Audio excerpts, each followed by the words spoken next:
Hello and welcome to The Recipe, brought to you by Filippo Berio. I'm your host, Theo Randall, chef patron at Theo Randall Cucina Italiana.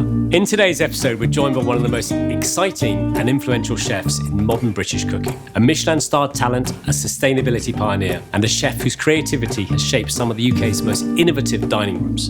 Please welcome to the show, Adam Handling MBE.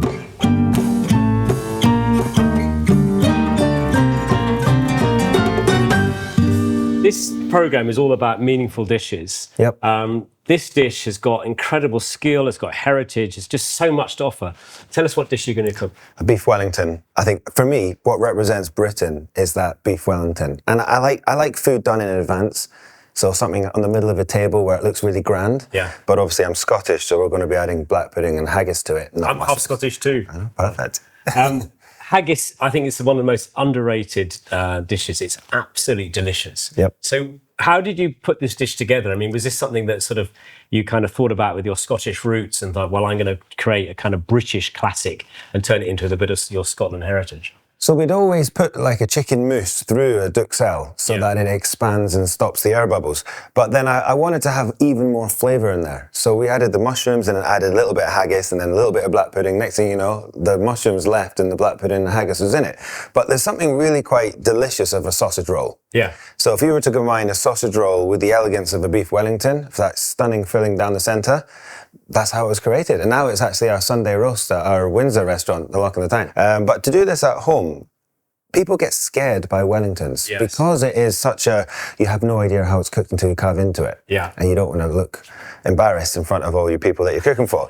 So it has to be perfect and it's quite daunting. But with this one, I'm a firm believer that if you take your time, do it a day in advance and take it slowly, there'll be no mistakes. And I think that's what scares people. People think that good chefs cook everything straight away. Yeah. Like 5 minutes before guests sit in the restaurant, I'm there rolling Wellingtons. Definitely not. Doesn't work like It needs to rest, it needs to relax. You need to take each element with so much care and respect. Do it a day in advance, so when you are cooking for your guests, you've got nothing to worry about. But it sounds absolutely amazing. I'm absolutely starving. So let's start cooking, shall we? Let's do it. So Adam, let's talk about the ingredients in this dish. Beef fillet. Yeah. An absolutely delicious part of the animal. Yeah. Very lean, but this one here is, we dry it out. So I would always encourage people to buy dry aged meat. It is more expensive because the water disappears, but the flavour is much more prominent. But if you don't and you get it, your butcher has only wet ones, just leave it uncovered in the fridge for 1 or 2 days and just let it dry out naturally. Because everything's going to evaporate in the fridge anyway. Of course. But I think fillets are absolutely incredible. And then obviously, black pudding, one of my favourite things in the world, which ironically just been put on the superfood list as well. Really? So black pudding, tell us about black pudding. What's in black pudding? Pig's blood. Yeah. Pig's blood, loads of spices, loads of barley, and lots of cured fat running through there as well. Oh. But just the smell of cloves, smell of nutmeg, smell of like allspice for there is just phenomenal. And then haggis. Obviously, Do you make your own haggis? We don't. Oh. You know how many times I've tried to get my hands on all of this stuff? Because obviously it's lungs.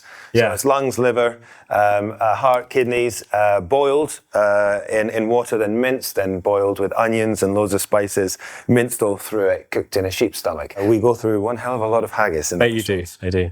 So you've got 2 mousses for this. Yep. So you've got the chicken mousse. So tell us about the chicken mousse. So we're going to make the chicken mousse into 2 different flavours. Yeah. By very simple, pretty much 1.5 chicken breasts to the haggis, 1.5 chicken breasts to the black pudding. But I'm not going to put egg whites in it. I'm going to put egg yolks. Okay. Because I don't want it to souffle up whilst it's inside of the pastry. I want it to be slightly more on the denser side. Because if you do that, you're going to get a huge amount of air in between the beef fillet and the mousses. Okay. And then when you carve a beef fillet, when you've got pockets of air inside of it, it's because you haven't let them release. And that's why I want it to be perfectly clean in the centre. So a good tip, change your whites to yolks. It's such a great dish. I'm getting so excited about it because it's got all these delicious flavours. Yep. And it's such a sort of celebration dish, isn't it? It's like a real special occasion. Oh, I love it. Pan has to be smoking hot. See, it's smoking hot. And at home, don't get scared. Obviously, your fire alarms might go off at home, so open a window. But you need to have it really, really sealed so that you can... Basically, I'm just going to colour it. I'm not going to cook it. Okay, so you're basically just searing the outside. Searing it. So that means that when it's in the pastry, it won't bleed as much and it just locks in all that awesome flavour. So what I like about the sound of this dish is you're actually using the haggis and the black pudding, and you're going to use those flavours to sort of season the meat without adding anything extra, which is, why would you? You don't need to add anything extra, you don't add any herbs or anything. So it makes perfect sense. Okay, so a bit of oil. Smoking pan. That is a smoking pan. So yeah, so oil the meat rather than the pan, because this is how you stop the smoke going absolutely crazy, and the likelihood of you setting a little pan fire when it's that hot is quite high. You pour oil in there, it's going to catch fire immediately. Yeah, and you'll also get that. I don't want the taste of this burnt oil. I want just to use the oil as a vessel to be able to caramelize it. And so sealing the meat, that's going to obviously add flavour, but it's also going to seal it, so the moisture won't expand, I suppose. Yep. You'll see that when we carve this Wellington, we're going to have very little leakage. It's going to be all locked in. So every layer that we wrap around this Wellington needs to be sealed again and again and again and again. Wow. So this really is a dish that, you're going to have to do this probably a day, 2 days in advance. For sure. And have it ready. So it's a sort of perfect celebration dish in the sense that you make everything, prepare everything, keep it in the fridge, and then the day you want to serve it, you just take it out, get it to room temperature, and then bake it in the oven. Yep. So actually, it's a brilliant dinner party dish. For sure.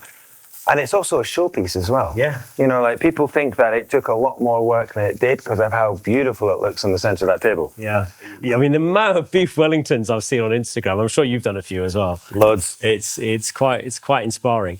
Now, beef Wellington has obviously a dish that you're famous for, but you've got a lot of history with beef Wellington, haven't you? Because when you first started as a wee comic, it was one of the dishes you cooked, wasn't it? It was. So my job in Gleneagles was to get the wellies ready for Fridays. So they had the very old school service. They had a beautiful carving trolley, and on Fridays was all about Wellingtons. But it would take me 5 days to make all the Wellington. 5 days? 5 days, because you've got to make the mushroom duxelle that then needs hung as well, so it gets really dry.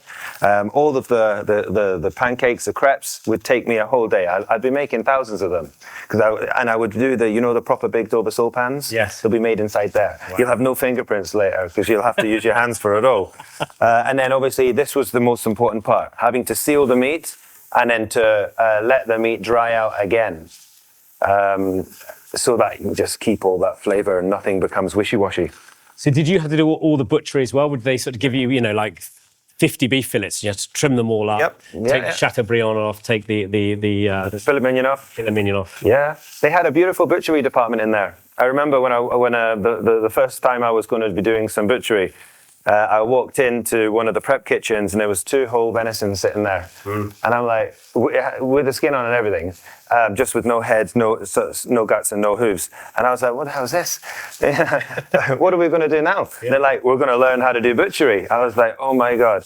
I stunk of venison for a few days after that because I had to literally pretty much be inside it, skinning it as well. I thought it was such a wonderful thing. And that's the thing that you don't tend to see very much anymore. We sound like we had quite a similar apprenticeship because the first restaurant I worked in was a restaurant called Chez Max. And Max knew one of the guys at Richmond Park. So he was in Surbiton, so it's quite near Richmond Park. And he used to cull the deer. Mm-hmm. And I'd turn up on a Tuesday morning. We used to be closed on a Sunday and Monday. I'd turn up on Tuesday morning, and there'd be a couple of deer shot outside the back door. Love it. Completely whole, and I'd have to learn how to skin them and bone them out. So that really is one of the best ways of learning things, isn't it? Just being thrown in the deep end. Oh, for sure. It's a life skill that as soon as you learn how to do one major animal, you can adapt your skills. Absolutely. Obviously, all animals are different, but the similarities are there, following the sinews, following the lines to be able to understand how to do butchery. Similar to fish. Yeah. Follow the fins. Yeah. See where it is to put a knife. So master one and you can kind of learn from the other ones. Well, I've always said like a leg of lamb, there's a leg of beef and a leg of lamb. It's exactly the same muscles. They're just a bit larger. Yeah. So you've covered it in mustard there. Yeah. French mustard, English mustard? Right, Dijon mustard. Dijon mustard? Dijon mustard, yeah. It's quite subtle, mild, not too slightly sweeter. Yeah. The English mustard's quite powerful. I want the oils to basically permeate inside of it. Okay. But I will put this in the fridge now so I can chill it down because I want to stop all cooking. So let's see this chicken mousse being made then. Super simple to do any mousses. You just need a really good chicken. Yeah. And I use egg yolks. But first, I'm just going to chop up these ones. So nothing special, because I'm just going to blend them all together. So I'm going to blend all the black pudding, which keeps it all moist. Amazing texture in that. Oh, I love it. It's so crumbly. For breakfast, black pudding, fried egg, brown sauce. Delicious. Brown sauce. That does it for me. Yeah. Yeah, I do love it. I don't love it brown sauce. I do actually love, one of my favorite things is English mustard, like really hot. Nice and English spicy. mustard, really spicy. Yeah. Tell us about lockdown. You had quite an interesting lockdown. Everyone was like, crying and God, this is going to be a terrible situation. Mm-hmm. But you absolutely smashed it. What happened? Well, I have to admit, I was one of the crying ones at the beginning as well. Yeah. I found it very hard. I didn't know how to basically. I'm a control freak. Yeah. And when I get that feeling. and when I don't have any control of a situation, say lockdown, because I didn't know what was going on, I had a little bit of a wobble. First time in my career that I had a wobble, actually. But the team, as positive as always, kept me afloat about the whole, let's get some home deliveries made. Okay. And let's try and bring the restaurant back to in people's lives by doing a kind of like an a la carte menu. The guests get to decide what they want, mm-hmm. and then we'll create the boxes for them. So let's not forget that during lockdown, a lot of people missed, obviously, the social side of going to restaurants. Yeah. So what you did was actually incredibly important, getting people back to a kind of normality or feeling of a normality. As well as the team as well. Yeah, of course. We're very blessed. We have a multicultural team inside of our group, and a lot of them come to London to work in London, especially all of the ones that aren't British. So, or even if the ones that are, they come to London to work there, and yet they're staying in a house on their own where they can't go home and see their family. The roommates they've probably never seen before, and for them it was really difficult. So to get them into a restaurant, back into the kitchen, and be in some sort of involvement with humans.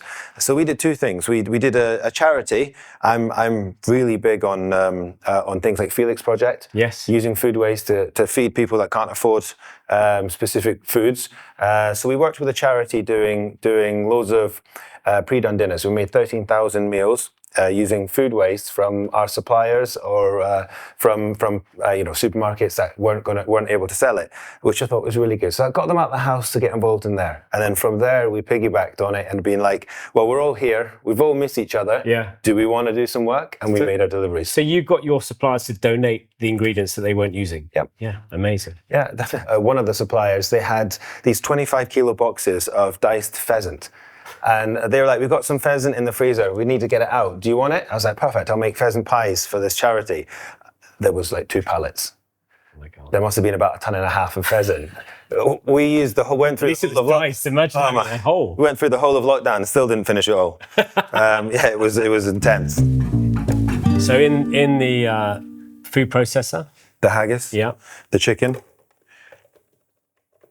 I'll add a little bit of egg yolks and a touch of cream. Yeah. And of course, seasoning. But you've got to be quite careful because there's salt in the haggis already. There's salt and spices in there too. Yeah. But because I'm adding the chicken, that'll dilute it very slightly. Which is quite bland. And there's a hell of a lot of pepper in these 2 products, which is great. And then basically, you kind of want to work on one egg yolk per chicken breast. Okay. Of a volume. Little splash of cream.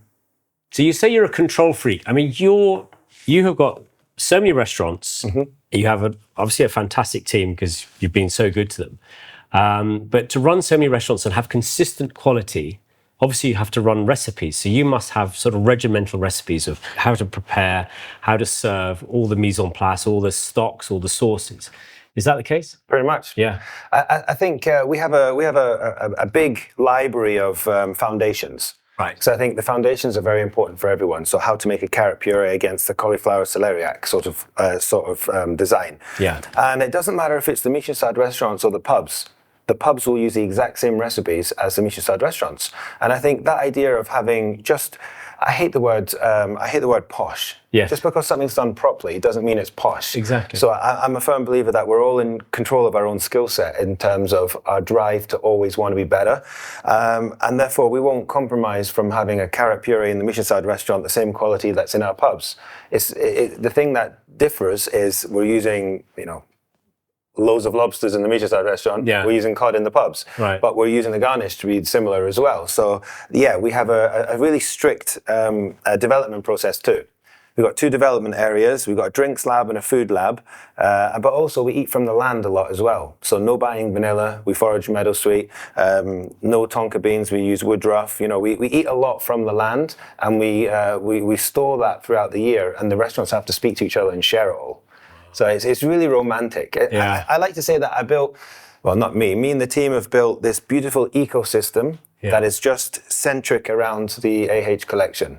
Amazing. I love that. Sustainability is probably one of your biggest things, isn't it? Yeah. Keeping everything without any waste, using every little ingredient, and it just all makes perfect sense. The reasoning for that was my first restaurant, I wasn't able to pay the bills. The debt was racking up. Everything was so expensive, but I was not willing to compromise on the ingredients that I was using. I wanted whole lambs. I wanted day-boat fish. I wanted everything like that.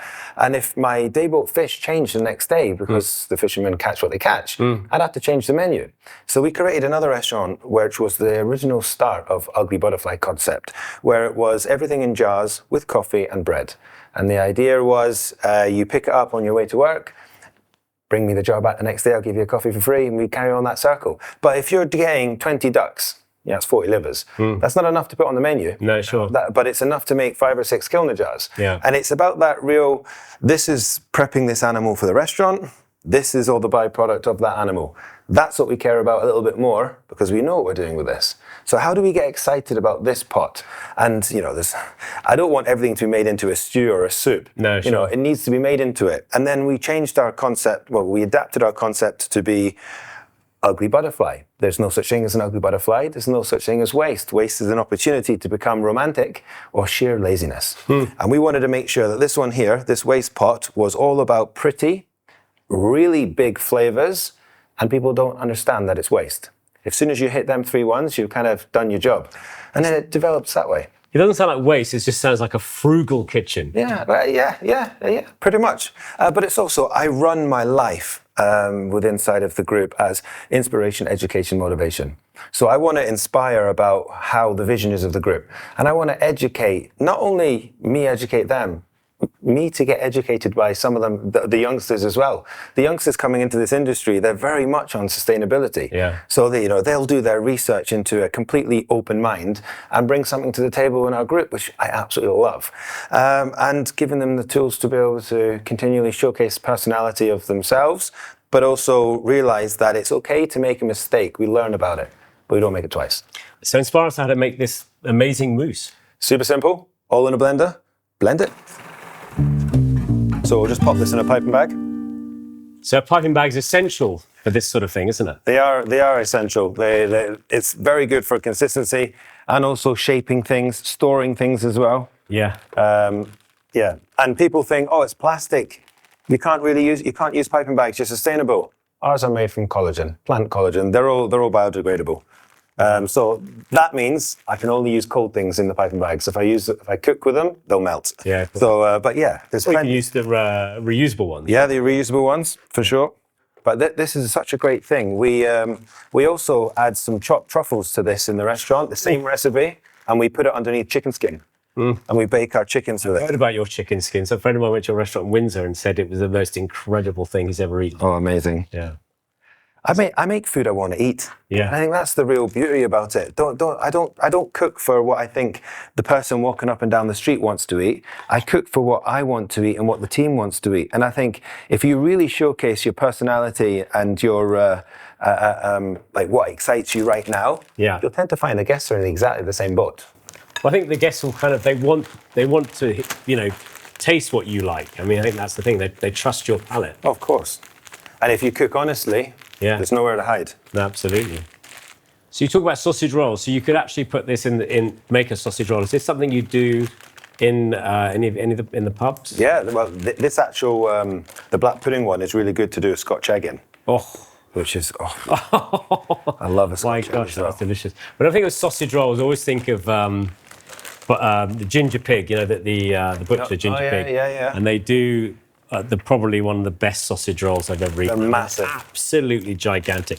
I think they weigh kind of half a kilo each. Yeah. And it's just the most amazing amount of pork mince with lots of herbs and a few spices wrapped in the most perfect puff pastry. Always have to, whenever I walk past a ginger pig butcher, I always have to buy one. I spent a lot of times in that butcher during lockdown. Did you? Yeah. The sausages are awesome. So I would have barbecues all the time. Really? Obviously not with everyone, on my own. Yeah, of course. But, yeah. You don't have to worry about that anymore.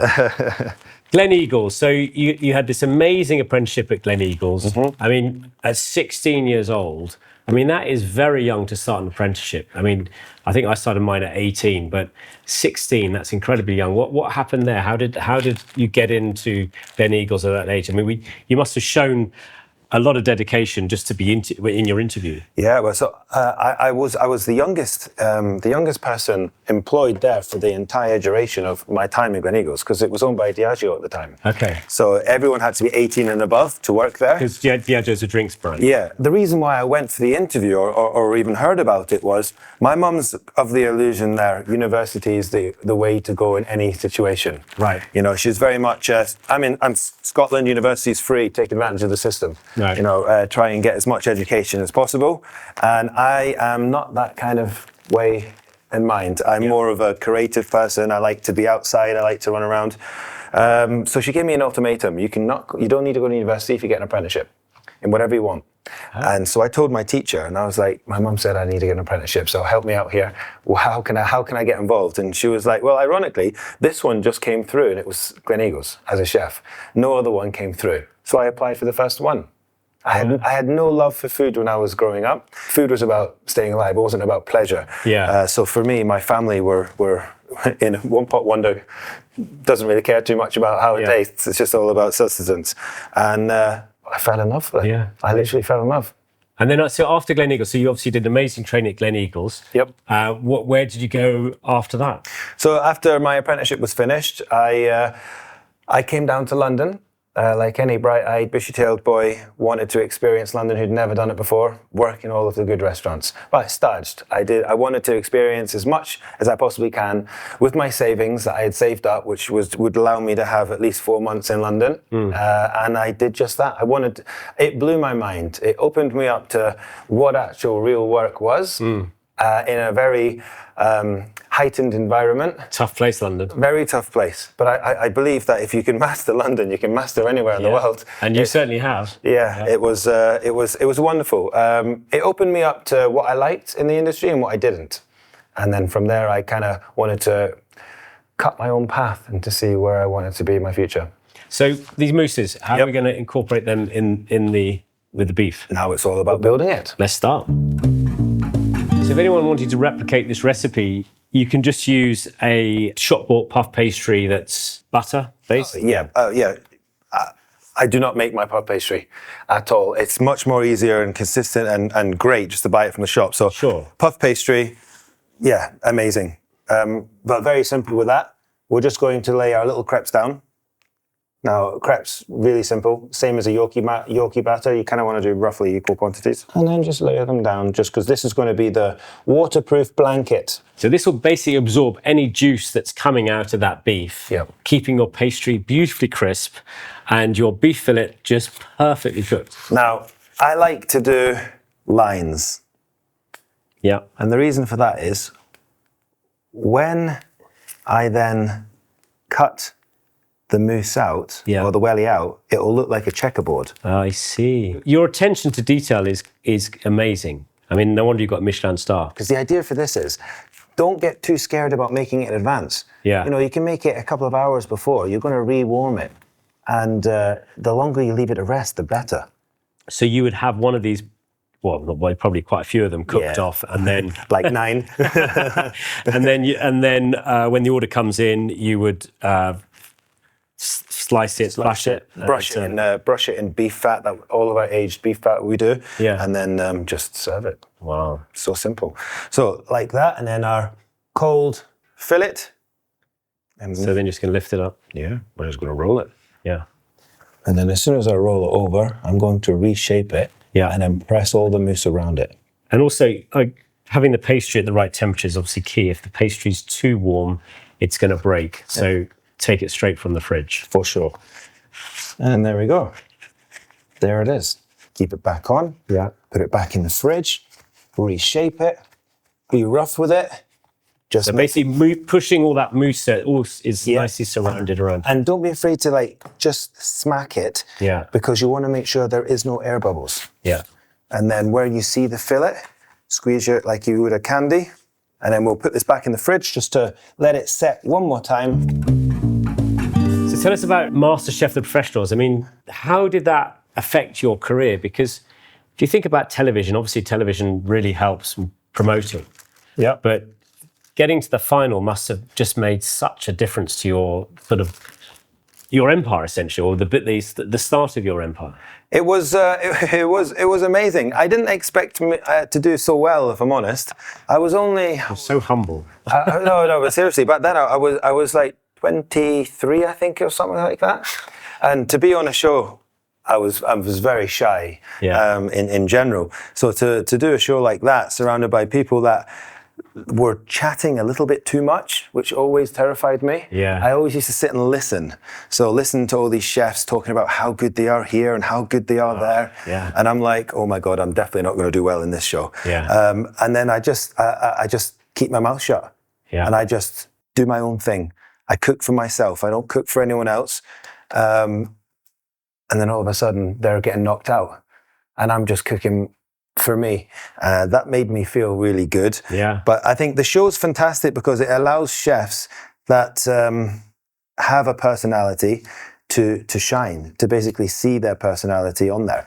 Because it's just you. It's just you and the cameras and the whole nation watching if you fail. So it's your personality and your food. It's the sort of, your personality shines through what you're cooking. Yeah, I loved it. I would recommend anyone to do it. Obviously from there I went on to Great British Menu because I gluttony for punishment and did quite well. And you won that, didn't you? Yeah. Champion of champions. Yeah. Not bad, eh? Not bad. Where do you get the food from? Obviously, in Cornwall is the most amazing place for produce. Yep. For vegetables and for fish and for meat. Mm-hmm. Are you completely fish-based there? No, so we have two restaurants in Cornwall, 17 minutes apart from each other. One is fish heavy, because it's over the cliff of the ocean on Fistral Beach. Yeah. And then the other one is in a forest, so it's a lot of meat happening there. But all of we say all, 90% of the larder comes from the southwest, 10% what it can't produce just yet.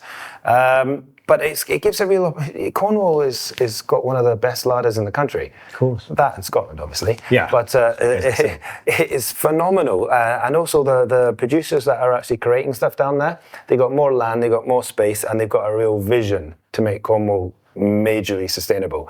And it shines through with the ingredients. It's phenomenal.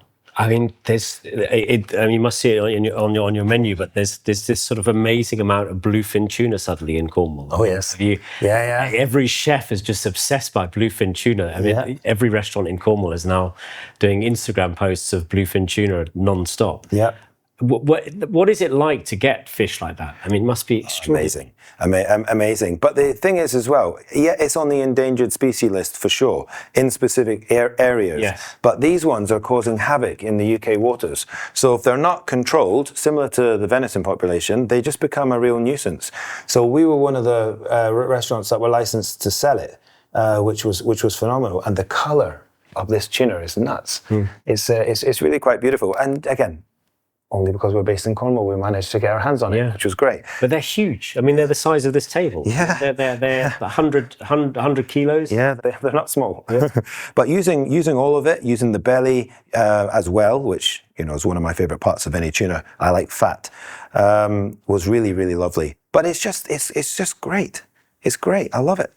I think being in an area where you've got just sort of like this larder of tuna fish, of sea bass, of turbot and red mullet. I mean, it's all seasonal. People don't realize that fish is seasonal. Yep. And I think having that and then the combination of all these sort of vegetables, I guess being sustainable makes it a little bit easier. Oh, for sure. Eating from nature makes it even easier for the chef as well. Yeah. You don't have to add so much flavor because it's perfect right now. Exactly. It's how nature intended. But we have 2 farms, a third one in the process of being built. We have our own chickens down in Cornwall as well. On the land of Tartan Fox, so you can walk around all the gardens. So Tartan Fox is the more meat. Yeah. So everything there cooked on fire, which is really beautiful. And I think there's something more really romantic that being in a forest with a building 400 plus years old, 31 years younger than the Taj Mahal. I love that fact. I love that fact so much because people don't appreciate how old Britain is and how wonderful architecture is down here. Yeah. And then everything cooked on fire. We have old barns that we've redeveloped and made them beautiful dining rooms where we can host really large amount of people. It's just amazing. I love it. I think that's the reason why I have a collection, not a group. Yes. Every venue is completely different, but it has something perfect in mind. Sustainable British luxury. So your welly's ready to go in the oven. Sure is. Okay, so we've got this incredible mashed potato, which is 50% butter. We're going to add 50% potato. 50% potato.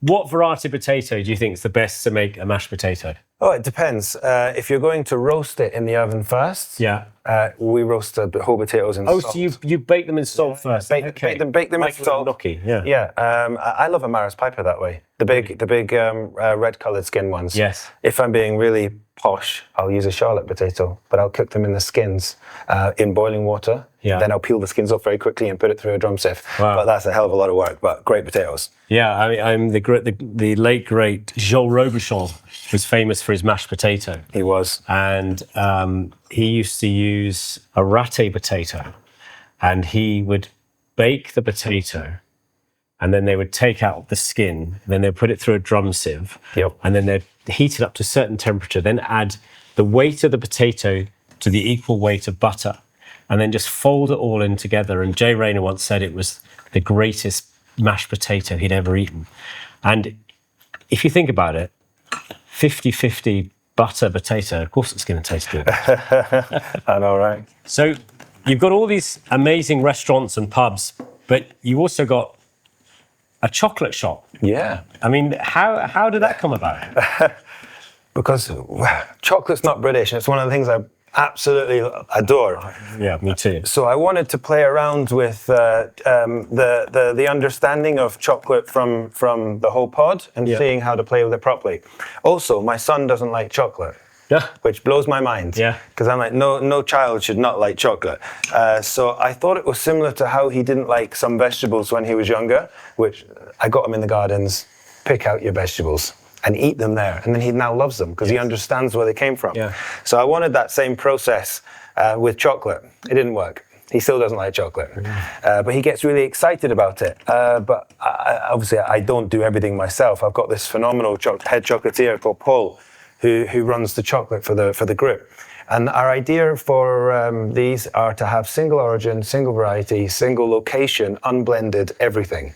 Similar to wine. You can get a Chardonnay grape in the UK, France, America. Same grape, different flavors. Completely different. Chocolate's the same. Yes. But yet, in this world, we blend milk, we blend percentages, or we blend country, or sometimes we don't even really care, and it's just chocolate. Yeah. That, for me, I hate. So all of ours is all about the location, the land, and the hands that nurtured these cocoa pods. And we hand paint every single one. Oh, my Lord, look at that. So each one is hand-painted. I mean... Each one's hand-painted. And look underneath it. It tells you exactly what the chocolate is written underneath. Cinnamon, toasted cinnamon. So that's, obviously we're going into Christmas time, so we have our Christmas ones there, but they're all hand-painted. They've all got the names underneath them of what they are. I mean, what a gift. Yeah, yeah. Do you sell these online? Yeah, a lot.